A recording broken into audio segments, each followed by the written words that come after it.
Eventually, she got one, at a local cafe that needed help with cleaning and serving. It wasn't much, but it was honest work. She showed up every day, on time, always polite, always grateful. The owner noticed her effort and gave her more hours. She even started saving a little money. She found joy in small things. The smell of fresh bread, the warmth of coffee cups in her hands, the laughter of customers. Sometimes she would glance out the cafe window and see mothers walking with strollers. A year ago, that sight would have made her ache with sadness. Now it made her smile. She was one of them again. A mother, part of the world. One afternoon, she finished her shift early and walked to the park nearby. The air was cool and bright, and the trees were beginning to bloom. She spread a small blanket on the grass and laid her daughter down. The baby laughed, reaching for the sunlight that filtered through the branches. Lila lay beside her, watching the clouds drift by. She felt peace, a kind she had never known before. She thought about all the nights she had spent on cold streets praying for something to change, and she realized sometimes the hardest roads lead to the most beautiful places. A woman passing by stopped for a moment and smiled at them. "You have a beautiful baby," she said kindly. Lila smiled back. "Thank you," she said. "She's my miracle." As the woman walked away, Lila looked down at her daughter again. "One day when you're older," she whispered, "I'll tell you how we found each other. You won't remember that night, and maybe that's good, but I'll never forget it. It's the night I became your mother twice." The baby babbled softly as if she understood. Lila closed her eyes and felt the sunlight on her face. She didn't know what tomorrow would bring. Maybe more challenges, maybe new struggles. But she wasn't afraid anymore, because she wasn't alone. As the sun began to set, she lifted her daughter in her arms, kissed her forehead, and whispered one last promise: no matter what happens, I'll never let you go again. And as they walked home, the evening sky turned golden, wrapping them both in a light that felt like hope, the kind that never fades, even after the darkest nights. The sun had begun to fade when Lila walked back from the park, her daughter bundled close against her chest. The evening air was cool but calm, and the sky was painted with soft shades of pink and gold. She took the long way back to the shelter, passing small shops that were closing for the day. The streets were filled with gentle sounds, laughter from a nearby cafe, the distant hum of traffic, and a busker playing a quiet tune on his guitar. Lila paused for a moment to listen. The melody was slow and tender, and for a second, she closed her eyes. It reminded her of something. Maybe the lullabies she used to hum when she was pregnant, back when she still believed the world could be kind. Now, as she stood there holding her daughter, she realized that maybe the world hadn't changed. Maybe she had. The man playing the guitar smiled at her. "Beautiful evening," he said softly. Lila nodded. "Yes, it really is." He looked at the baby and said, "She's lucky to have a mom who smiles like that." Lila didn't know what to say. She wasn't used to people noticing her in kind ways. She simply smiled back and whispered, "I'm the lucky one." When she reached the shelter, most of the other mothers were already inside. The smell of soup and bread filled the air. One of the women, Clara, waved her over. "You're just in time for dinner," she said. "We saved you a bowl." Lila smiled gratefully and joined them. The room was warm and full of chatter. The babies cooed and laughed while the mothers shared stories from their day. It was simple, but it felt like a family, something Lila hadn't had in years. After dinner, she helped clean up, rocking her daughter gently in her arm as she washed dishes with one hand. The little girl reached out to grab a sponge, splashing a bit of water on her face. Everyone laughed. Lila laughed too, a sound she hadn't made this freely in a long time. Later that night, when the lights dimmed and the shelter grew quiet, she sat by the window again. The baby had fallen asleep easily after a long day. Outside, the city glowed softly. Lila looked out at the streets that once felt so cruel and lonely. She thought about the corners she used to sleep in, the cold steps where she used to sit and wonder if life would ever get better. Now, those same streets looked different. They weren't places of pain anymore. They were the paths that had led her here, to safety, to love, to her child. As she sat there, she whispered quietly, "We made it, little one." A few days later, Mrs. Lang came by to check in again. She found Lila folding laundry in the common room, the baby babbling happily in a stroller nearby. "You look peaceful," Mrs. Lang said with a smile. I think I am, Lila replied. For the first time in a long time, Mrs. Lang sat down across from her. That's good to hear. I came with some news. The program here wants to offer you something more permanent, a chance to move into one of the small apartments they provide for mothers who are ready for the next step. Lila's eyes widened. An apartment? Yes, it's part of the transitional housing plan. You'll still get support, but you'll have your own space, your own home. For a moment, Lila couldn't speak. The idea of having a place that was hers, a place with a door she could lock and walls that were safe. It felt like a dream. I don't know what to say, she finally whispered. Mrs. Lang smiled warmly. Just say yes, Lila laughed softly. Yes, 1,000 times yes. Within a week, she moved into the new apartment. It was small. Just one bedroom, a tiny kitchen, and a little balcony that overlooked a quiet courtyard. But to Lila, it was everything she had ever wanted. She spent the first day cleaning and arranging things, humming softly as she worked. She laid her daughter's blanket in the crib and placed a small stuffed bear beside her pillow. Every detail felt special. When the baby finally fell asleep, Lila stood in the middle of the room and whispered, Welcome home. The next morning, she woke up early to sunlight pouring through the window. For the first time, she didn't wake up afraid or unsure of where she was. She brewed a cup of instant coffee, opened the window, and breathed in the morning air. She could hear children playing in the courtyard below. Her heart filled with a quiet kind of happiness, the kind that doesn't shout but stays steady inside you. As weeks passed, Lila settled into a rhythm. She went to work at the cafe during the day and came home in the evenings to her daughter's laughter. Her boss had been kind enough to let her adjust her schedule so she could spend more time with her child. One afternoon, as she wiped down tables at work, the cafe owner, a kind older woman named Teresa, approached her. You've been doing wonderful, Lila, she said. Customers like you. You're always polite, always smiling. I was wondering if you'd like to learn how to make coffee. Barista training, maybe? Lila's face lit up. Really? I'd love that, Teresa nodded. I think you'd be good at it. You have a calm way about you. That evening, she practiced making coffee for the first time. She laughed when she spilled milk everywhere, and Teresa chuckled softly. You'll get it, she said. Just takes time. In a way, learning to make coffee felt like learning to live again. Messy at first, but getting better with every try. By the end of the month, Lila had mastered her first cappuccino. She brought one home, still warm, and sat on the balcony while her daughter played with her toys. The air smelled like fresh rain and the sky glowed softly. She thought about how far she'd come, from a scared girl on the street to a mother building a life one day at a time. That night, she received a small letter from the shelter. It wasn't a bill or a warning, it was a thank you note. They had written to tell her that her story had inspired other women there. One of them had even decided to enter rehab after hearing how Lila turned her life around. Lila pressed the letter to her chest. She never thought her pain could mean something to anyone, but maybe, just maybe, it could help someone else find their way too. Months later, she was walking through the same park again, her daughter now old enough to take wobbly little steps. The girl's laughter filled the air as she chased after a butterfly. Lila followed closely, her eyes full of love and quiet pride. She sat down on the same bench where she had once cried and made promises under the evening sky. The memory came back, the fear, the hope, the prayer she whispered that day. She smiled softly and said, You kept me going even when I thought I couldn't. The butterfly fluttered past them, landing on her daughter's tiny hand. The little girl gasped with delight and Lila laughed through tears. See? Even the world knows you're special, she said gently.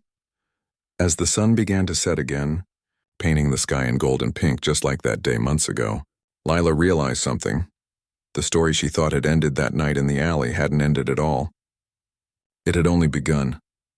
Life had given her back what she thought she'd lost forever, her child, her hope, her place in the world. And though the road had been long and painful, she wouldn't have changed a thing, because every step, every tear, every sleepless night had led her here, to this simple, beautiful moment. She lifted her daughter into her arms, kissed her forehead, and whispered the same promise she always did. No matter what comes next, we'll face it together. And as the wind rustled the trees and the city lights flickered on one by one, Lila walked home, not as a lost girl anymore, but as a mother, a survivor, and a woman who finally knew what it meant to be free.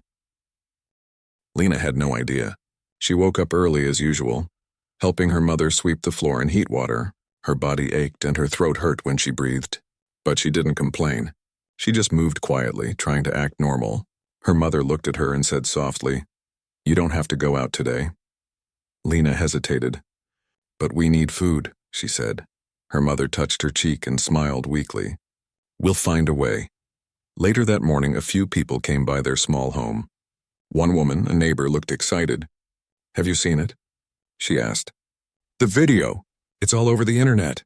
The whole city is talking about it." Lena frowned, not understanding. "What video?" "The one where that man saved a little girl from drowning," the woman said. "Everyone's trying to find out who they are." Her mother looked at Lena, her eyes wide with surprise. "That little girl," she whispered, "is you?" Lena didn't know what to say. She didn't even understand how her story could end up in a video, let alone be seen by strangers. The woman pulled out her phone and showed them. The image was blurry but clear enough. Lena's small body being lifted from the water, her face pale, her rescuer's arm wrapped tightly around her. Lena gasped. It felt strange to see herself like that, and scared, weak but alive. Her mother covered her mouth with her hand, tears filling her eyes. "He saved my child," she said quietly. As the day went on, people started coming around. Some reporters, some curious neighbors. They asked questions. What was her name? How did it happen? Where was the man now? But no one seemed to know who he was. He had disappeared right after the rescue, quietly, without leaving a name. Meanwhile, in another part of the city, the man, Elias, sat in his small apartment, surprised by how much attention the video had received. He didn't even know someone had recorded it. His phone was full of messages from friends saying, "You're all over the news," and "Man, you're a hero." He didn't feel like one. He had only done what he thought was right. He couldn't stop thinking about the girl's face, how scared she looked, how light she felt in his arms, how tightly she held on to him. He hoped she was okay. The next day, a local reporter tracked him down. She asked for an interview, and though he was shy, he agreed. When the camera pointed at him, he didn't know what to say at first. Finally, he said, "I just did what anyone should do. She was a child. I couldn't stand there and watch." The video of that short interview went viral too. People loved his humility. They shared his words again and again, calling him a symbol of courage and kindness. Back in the settlement, things started to change. A group of kind strangers visited Lena's home, bringing food, clothes, and medicine for her mother. They said they were from a local charity. One woman knelt in front of Lena and said gently, "The world saw what happened. People want to help you." Lena didn't know how to react. She had spent her whole life being invisible. Now people she had never met were calling her the miracle girl. She didn't feel like a miracle. She was just someone who had been lucky that day, lucky that someone cared enough to jump in. That evening, when the sun began to set, she sat outside her home, watching the sky turn orange and pink. Her mother joined her and said softly, "Do you understand what's happening?" Lena shook her head. "Why are people helping us?" "Because they saw kindness," her mother said. "And sometimes when people see goodness in the world, they remember their own." Over the next few days, the story kept spreading. News channels showed the clip again and again. They talked about the brave man, the poor girl, and how one act of courage could bring hope to millions. Some even came to the settlement to film Lena and her mother. They sat her on a chair, brushed her hair, and asked her questions. "Were you scared?" "Yes." "What did you think when you saw him jump in?" "I thought, maybe I could live." People watching the interview felt their hearts melt. There was something about her small, honest voice that touched them deeply. Soon, donations began to arrive. Bags of rice, clothes, even a small envelope with money. One letter came with it that said, "For Lena's education."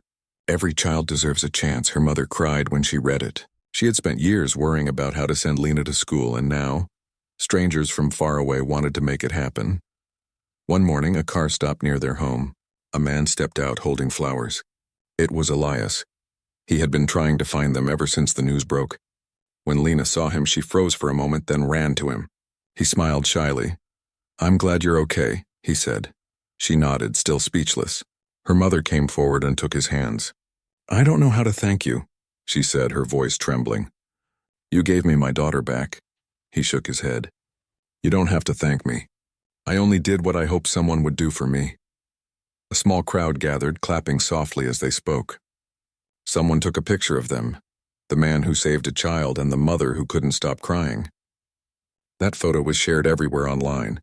People called it the picture of hope. After that, Elias visited them often. Sometimes he brought groceries, sometimes books for Lena. He never treated them like charity. He treated them like friends. And every time he came, Lena's eyes lit up. She loved hearing him talk about his work, his dreams, and how he believed kindness could change the world. She began to dream again, too. Her mother's health slowly improved with the medicines they could now afford. Their home, once falling apart, was repaired by volunteers who saw their story online.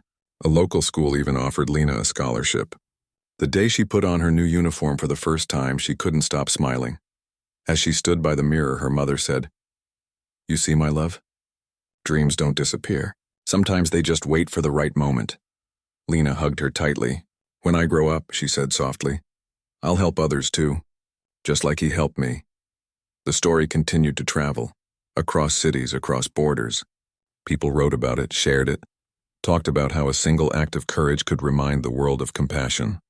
But for Lena, it wasn't about fame or attention. It was about the simple truth she had learned that day, that kindness, even from a stranger, could change everything, and somewhere deep in her heart, she knew that no matter what happened next, she would carry that moment, the cold water, the strong arm, the warmth of being saved, for the rest of her life. The days that followed felt like a dream for Lena and her mother. Their little home, once quiet and unnoticed, had turned into a place filled with visitors, laughter, and hope. People from different parts of the city came by just to see the little girl who had survived the canal. Some brought gifts, others brought stories, and some just came to smile at her as if she was living proof that miracles still happened. Every morning, Lena would help her mother tidy the room before the guests arrived. They had been given new clothes and fresh food, things that used to feel like rare treasures. Her mother's eyes looked brighter now, not weighed down by exhaustion. For the first time in years, there was peace in her face, but despite all the noise and attention, Lena still felt shy. She wasn't used to so many people asking her questions. She would often hide behind her mother when someone pointed a camera at her. Her mother would gently pat her back and whisper, "It's okay, my love. They just want to share your story." Lena would nod, but in her heart, she didn't really understand why her story mattered so much. She hadn't done anything special. She had only been a girl who fell into the water and was saved by a man brave enough to jump in. That man, Elias, still came to visit sometimes. Every time he did, Lena's heart felt calm. He never came empty-handed. One day, he brought a small bag of books and a notebook. "You'll need these when you start school," he said with a smile.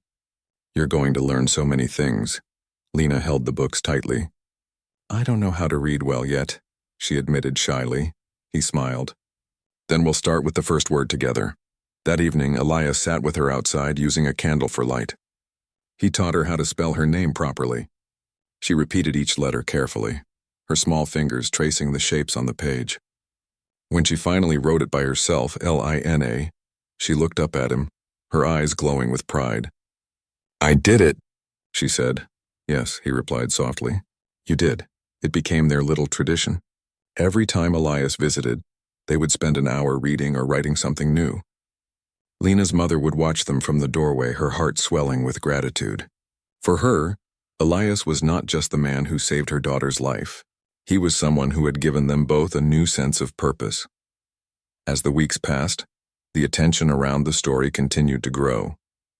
Television stations wanted interviews, schools wanted to invite Lena to share her experience, and charity organizations wanted to help families like hers. The video had crossed borders. People from other countries wrote letters filled with kind words and promises to support her education. One morning, a letter arrived with no return address. Inside was a simple note that said, "Lena, I watched your story from across the ocean. It reminded me that goodness still exists. Never stop believing in people." There was a small scholarship attached, enough to pay for years of schooling. Lena's mother couldn't believe it. She held the letter to her chest, tears slipping down her cheeks. "The world is bigger than we thought," she whispered. Lena nodded, smiling. "And kinder too." But even as life started to get better, Lena never forgot where she came from.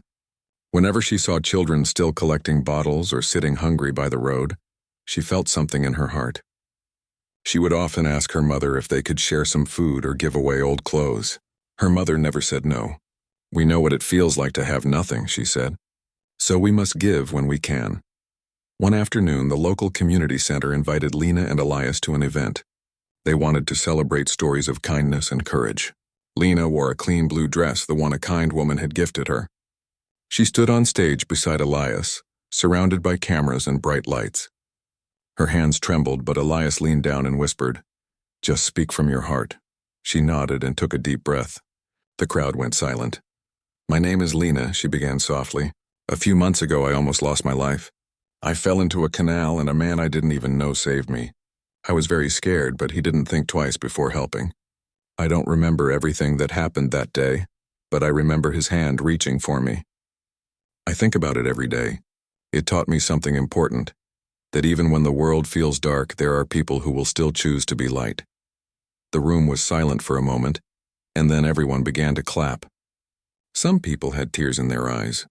Elias smiled quietly beside her, proud but humble as always. That speech was shared online the next day, and just like the rescue video, it spread everywhere. People said Lena's words made them cry. They said it gave them hope to keep believing in humanity. The story had grown beyond the canal. It had become a symbol of kindness that inspired millions. Soon, life became busier for both of them. Elias was invited to speak at schools and community programs, not about being a hero, but about doing small good things without expecting anything in return. He would always say, "Courage doesn't need to be big. Sometimes it's just choosing to care when no one else does." Lena continued studying, and she loved every bit of it. Every day she came home with a new word, a new story, a new dream. She wanted to become a teacher one day, to help other children who couldn't go to school like she once couldn't. When she told Elias about her dream, he smiled and said, "You'll be a great one. You already have a kind heart. The rest you'll learn." Years started to pass. The settlement slowly changed too. The attention from Lena's story brought small improvements. New water pumps, a learning center for children, and a clinic for mothers. People said Lena's rescue didn't just save one life. It awakened something in everyone. It reminded them that even the poorest places could hold the brightest light. But fame never changed Lena. She remained humble and soft-spoken. She would still stop to talk to children playing in the streets, share her lunch with others, and sit beside her mother every evening, listening to the sounds of the night.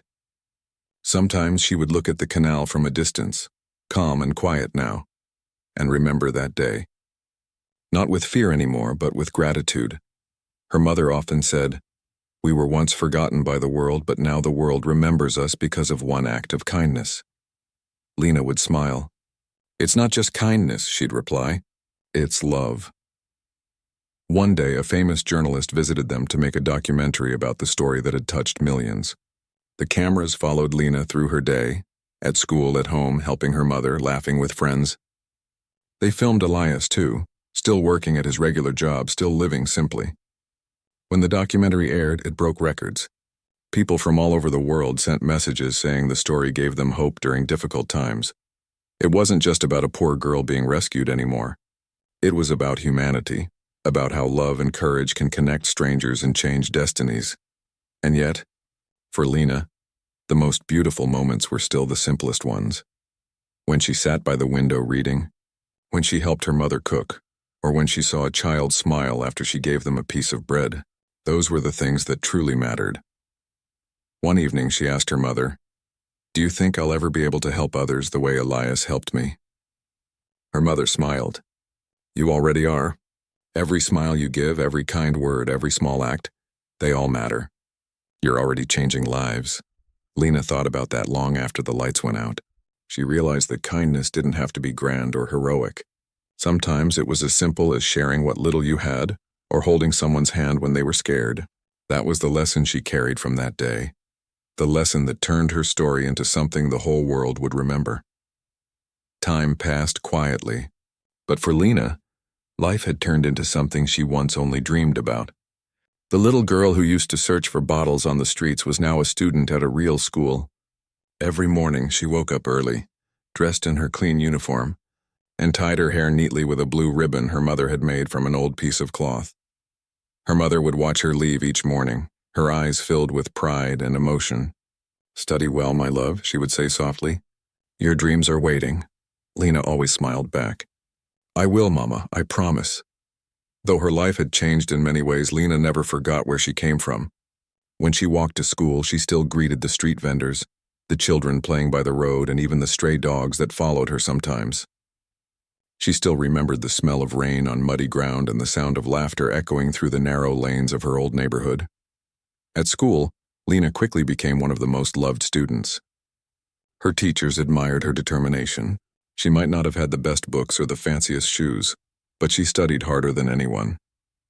When her classmates asked why she smiled so often, she would say, "Because I know what it's like to lose hope.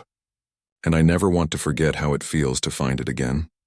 One day, her school organized an event to celebrate acts of kindness. The principal asked Lena to give a short talk. She hesitated at first. Speaking in front of people still made her nervous. But her mother and Elias both encouraged her.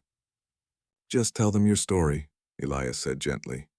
"The truth has its own power." So on the day of the event, Lena stood on the small stage holding the microphone with trembling hands. Her voice was soft at first, but soon it grew steady. She talked about the day of the rescue, how scared she had been, and how one man's courage changed her life forever. Then she said something that made everyone quiet. "Sometimes being poor makes you feel invisible, but that day someone saw me. And when he saw me, he didn't see a poor girl. He saw a life worth saving. I'll never forget that." When she finished, the whole room stood and clapped. Her teachers wiped their eyes. Even Elias, sitting in the back row, felt tears gather in his eyes. It was one of those moments that reminded everyone that the simplest acts can leave the biggest marks. That speech made its way online too, and soon it reached even more people. Journalists wrote about her again, calling her the girl who found light in darkness. Schools invited her to speak to students. She didn't think of herself as a celebrity. She thought of herself as a messenger of hope. As the years went on, Lena kept studying and growing. Her mother's health got better, though she still tired easily. The settlement where they lived had changed too. New houses were being built.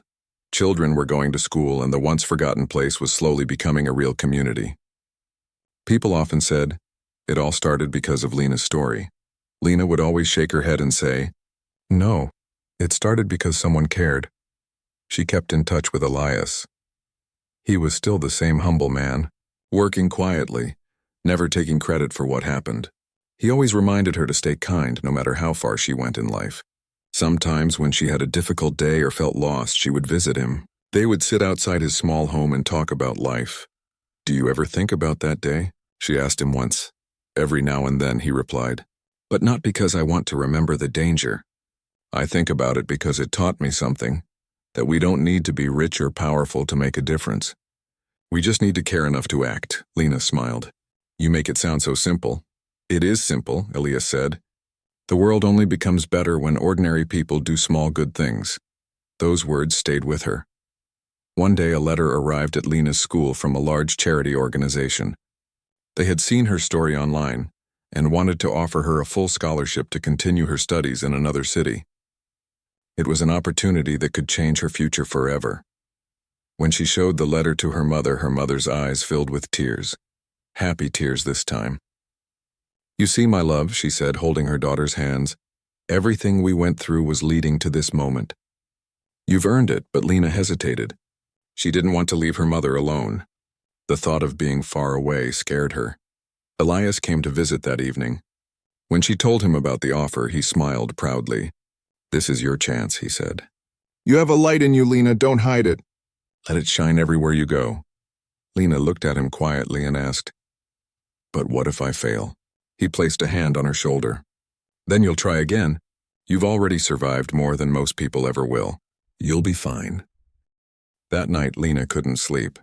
She looked around their small home, the patched walls, the wooden floor, her mother sleeping peacefully. She realized that everything she had now came from love, courage, and hope. and she wanted to carry that with her wherever she went. So she made a promise to herself. If she ever got the chance to succeed, she would use it to help others. Months later, Lena moved to the new city. The first few weeks were hard. She missed home, her mother, and Elias.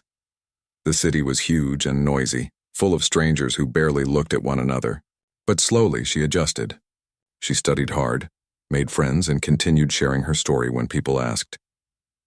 One afternoon she was invited to speak at a youth conference about compassion and community. Hundreds of young people sat in the audience waiting to hear her story. When she stepped up to the microphone, she felt nervous again. But this time she also felt strong. "I used to think I was poor," she said. "But I've learned that being poor doesn't mean you have nothing. Sometimes the poorest people are the ones richest in kindness. I was saved by someone who didn't even know my name. And because of that, I'm standing here today. If there's one thing I've learned, it's this. Every act of love matters. Every small choice to help someone can change a life. It might even change the world." The crowd erupted in applause. Many stood up clapping, some even wiping tears. That video also went viral. Millions watched it, and thousands sent messages saying how much her words inspired them. When Lena returned home for her school break, she brought gifts and stories for her mother. The neighborhood children gathered around her, listening eagerly. She told them about the city, about her studies, about all the kind people she'd met. But she always ended her stories the same way. "No matter how far you go," she would say, "never forget where you came from. And never stop being kind." Elias visited that evening too. They all sat together, Lena, her mother, and him, under the soft glow of a small lamp. They didn't talk about fame or attention. They just talked about life, about gratitude, about how a single moment by the canal had changed everything. Lena looked at Elias and said, "You saved me that day, but what you really gave me was hope." Elias smiled. "And you gave it back to the world." The three of them sat in silence for a moment, listening to the sounds of the night. Somewhere in the distance, a child laughed, and the wind carried the sound softly through the open window. In that moment, Lena realized something. Her rescue had not been the end of her story. It had been the beginning of something far greater. Years passed like gentle waves. The little girl who had once lived in a broken house near the canal had grown into a young woman whose story touched hearts around the world. Lena was no longer just the girl from the video. She had become a symbol of hope, but to her mother, she was still the same child who used to chase the morning sun barefoot through muddy streets. Life had been kind to them. The charity that supported Lena's education continued to help other children in the settlement. The narrow alleys that were once filled with broken roofs now had laughter, schools, and gardens. People who once struggled every day began to believe that better days were possible. Many of them said, "If Lena could change her life, maybe we can too." Lena had finished her studies and returned home, not to live in comfort, but to give something back. She became a teacher at a small community school, where children from poor families came to learn. The classroom was simple, just wooden benches and a blackboard, but it was full of dreams. Every morning, she stood by the doorway and greeted her students with a smile. Some wore torn clothes, some came without shoes, but when they entered that room, they were all equal. Lena saw herself in every one of them. The same hunger to learn. The same hope burning quietly behind tired eyes. One afternoon, while she was teaching, a little boy asked, "Miss Lena, why do you always smile?" She thought for a moment and said softly, "Because once someone smiled at me when I thought my life was over. That smile saved me, and now I want to do the same for you." The boy nodded, though he didn't fully understand. But her words stayed with him, just like Elias's words had stayed with her years ago. Lena's mother still lived with her, older now, but happy. Every evening they would sit outside together, drinking tea and watching the sunset. "You did it, my love," her mother would say sometimes. "You turned our pain into something beautiful." Lena would smile and reply, "We did it together." Elias still visited from time to time. His hair had started to turn gray, and his face carried the calm of someone who had lived a meaningful life. He never liked being called a hero, but everyone in the community treated him like one. He and Lena often spoke about how life had unfolded. One evening, as they sat by the canal, now fenced and safe, Lena looked at the water and said, "It's strange. I used to be afraid of this place." But now it reminds me of how strong love can be. Elias nodded. Fear becomes smaller when love is bigger, he said. They sat in silence for a while, watching the ripples move across the surface. The sun was setting, painting the sky in soft gold. It was peaceful. The same canal that had once been the scene of panic was now a quiet place of reflection. Years later, Lena was invited to speak at an international event about kindness and community change. She almost said no at first. She had never liked being in the spotlight, but her students encouraged her. You have to tell the world your story again, they said. People need to hear it. So she agreed. On the day of the event, she stood on a large stage in front of thousands of people. Lights shone brightly and cameras pointed her way, but Lena didn't feel nervous. She looked at the faces in front of her and began to speak in her calm, warm voice. I was once a little girl who thought the world had forgotten her, she said, but one day someone proved me wrong. He didn't know me, didn't owe me anything, but he risked his life to save mine. That moment changed everything. It didn't just save me. It taught me what love truly means. She paused, taking a deep breath. We live in a world where people rush, where kindness is often overlooked. But kindness is the most powerful thing we have. It can travel farther than we imagine. I was a poor girl once, and today I stand here because of one act of courage. So if you ever wonder whether what you do matters, it does. It always does. The audience was completely silent. Then the applause began. Gentle at first, then stronger until the whole room stood. Some wiped away tears, others smiled through them. After the event, people from all over the world reached out to her. They told her how her words had reminded them to forgive, to help, to care again. Some even started small community projects in her name. Schools, food drives, scholarships. Lena's story had grown far beyond her little town. When she returned home, she didn't bring fame or money. She brought hope, the kind that quietly changes hearts. One day, as she was finishing her lessons, a young reporter came to visit. He wanted to write an article about how her rescue story was still inspiring people years later. As they spoke, he asked, "Do you ever wonder why your story touched so many hearts?" Lena smiled thoughtfully. "Maybe because it reminds people that kindness doesn't need a reason. It just needs a heart willing to act." The reporter smiled, touched by her simplicity. That night, Lena sat outside again with her mother. The stars were bright, the air cool. She looked up and said softly, "Do you think Dad can see us?" Her mother smiled gently.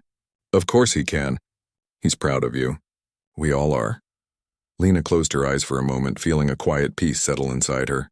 Her life had been full of pain, struggle, and miracles, but through it all, one thing had stayed constant: love. She thought about the millions of people who had watched her story, about the messages from strangers, about the children she now taught. And most of all, she thought about the man who had saved her all those years ago, the man who had shown her that even a single act of kindness could create endless ripples. The next morning, she visited Elias again. They sat outside, sipping tea as usual. He looked at her and said, "Do you ever realize how many lives your story has touched?" Lena laughed softly. "I think it's our story," she said. "Without you, it would have ended too soon," he smiled. "Maybe, but without you, no one would have heard it." They both laughed quietly. The bond between them was unspoken, built on gratitude, love, and shared purpose. Years later, when Lena opened her own foundation for underprivileged children, she named it the Ripple Project. Its motto was simple: kindness begins with one act. The day of the opening, the whole community gathered: children, parents, teachers, and friends. Elias stood beside her as she cut the ribbon. Cameras flashed, children cheered, and her mother cried tears of joy. In her speech, Lena said, "This is not just my story. It's ours. Everyone who believes that compassion still matters. I was saved once, but today I want to help save others. Not from water, but from hopelessness." The crowd applauded, some shouting her name, others simply smiling with pride. That night, as the stars filled the sky, Lena sat quietly on the roof of her small house. The world around her was peaceful. She thought about how far she had come. From a frightened child to a woman who carried hope for others, her life had come full circle. And though the world would one day forget the viral video, it would never forget the feeling it left behind. The reminder that compassion is what makes us human. Lena smiled to herself and whispered, Thank you. She didn't say it to anyone in particular, maybe to Elias, maybe to the world, maybe to the stars, but she knew, deep down, that somewhere the kindness that saved her was still moving. Quietly, endlessly, touching hearts she would never meet, and that was enough. Years rolled by quietly and the world kept changing. But some things never lost their light, like Lena's story. What started as one act of courage by a man who refused to look away had now become a movement that reached far beyond their small town. The Ripple Project. The foundation Lena had started had grown beyond anything she had imagined. It began with one classroom built on borrowed land, then another, then many more. Within a few years, it had spread to nearby cities and villages. Children who once spent their days collecting bottles or begging on streets were now sitting in classrooms, learning to read and write. The walls of each school had a quote painted above the blackboard: "Kindness begins with one act." Every time Lena walked through one of the schools, she felt that same quiet amazement she had felt as a little girl when someone saved her. She often thought about how life could have turned out differently, if no one had noticed her that day by the canal, if no one had cared enough to help. But life had other plans. Lena was now in her 30s, graceful and calm, with the same warm smile that once captured the hearts of millions. Though she had met famous people, traveled abroad, and spoken on grand stages, she still preferred sitting with children on dusty floors, listening to their stories and dreams. One day, she received an invitation from a large global organization that wanted to partner with the Ripple Project. They wanted to expand it internationally, to reach children in other countries who faced the same struggles she once knew so well. Lena was surprised. She never dreamed her small effort would reach so far. When she told her mother the news, her mother's eyes shone with pride. "See, my love," she said softly, "you turned one rescue into 1,000 rescues." Lena smiled and hugged her tightly. "It wasn't just me," she said. "It was everyone who believed in kindness." A few months later, Lena found herself standing in a hall filled with people from all over the world. Teachers, volunteers, and leaders who wanted to learn from her work. Behind her on a large screen was a simple image: a small girl smiling in the arms of a man by a canal. The moment that started everything. When Lena began to speak, her voice was steady but gentle. "I used to think my story was about being saved," she said. "But now I understand it's about saving others. It's about how one person's kindness can travel across the world without ever losing its warmth." After her speech, people lined up to meet her. Some shared how her words had changed their lives. Others told her about projects they had started because of her story. A young woman from another country said, "I watched your story when I was a teenager. It made me believe in good people again. Now I run a shelter for street children in my city." Lena was touched beyond words. She realized that what she and Elias had done years ago had not just changed her life. It had planted seeds in countless hearts. When she returned home, she went straight to visit Elias. He was older now, his hair fully gray, but his smile hadn't changed. He still lived a simple life, helping anyone who came to his door.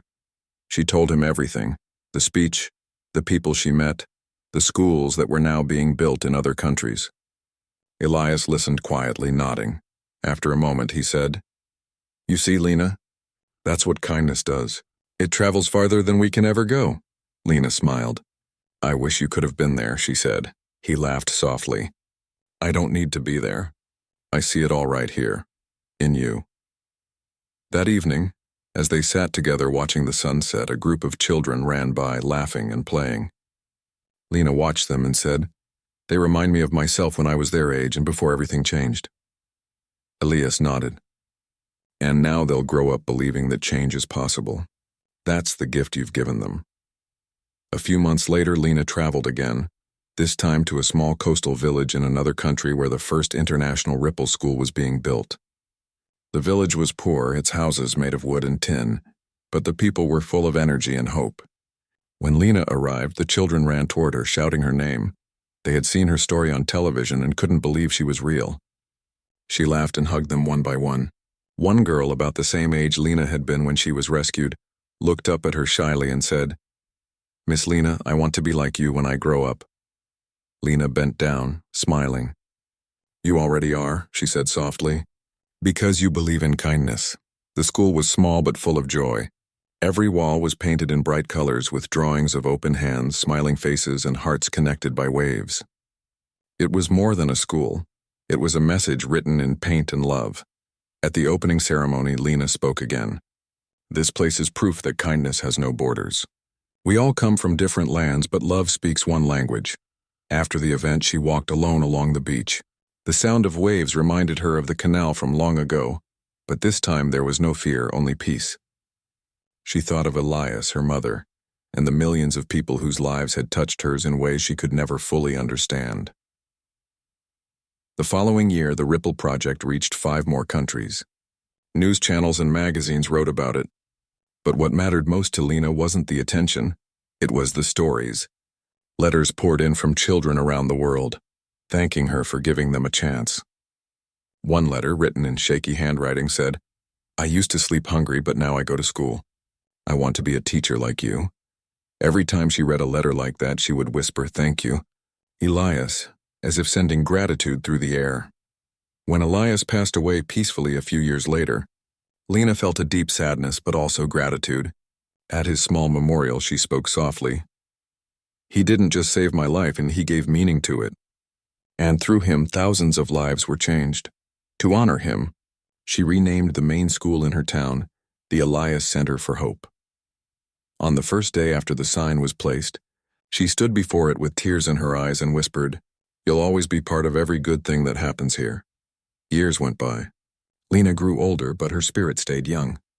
She still walked among the children, still told her story when asked, and still believed in the power of one simple act. One morning, as she looked out over a classroom filled with laughing children from different countries, she felt a warmth spread through her chest, a feeling she couldn't describe. She realized that the circle was complete. A single act of kindness had turned into a movement that reached across oceans and generations. And it wasn't just about her anymore. It was about every person who decided to care, every child who decided to dream, every stranger who decided to help.